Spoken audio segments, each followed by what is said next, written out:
प्रत्येक महान व्यक्तीच्या जीवनात आणि यशात स्त्रियांचा वाटा आहे।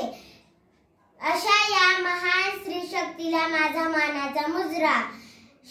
शिवरायांच्या हिंदवी स्वराज्य स्थापन करण्यामागील प्रेरणा असणाऱ्या माता जिजाऊ, स्वातंत्र्याची चेतना देणाऱ्या राणी लक्ष्मीबाई आणि स्त्री शिक्षणासाठी झटणाऱ्या क्रांतिज्योती सावित्रीबाई फुले या स्त्रियांना वंदन करून मी माझ्या कार्याला सुरुवात करते।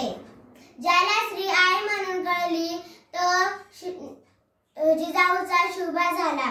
ज्याला स्त्री बहीण म्हणून कळली तो मुक्ताईचा नांदव झाला। ज्याला स्त्री मैत्री म्हणून कळली तो राधेचा श्याम झाला। ज्याला स्त्री पत्नी म्हणून कळली तो सीतेचा राम झाला।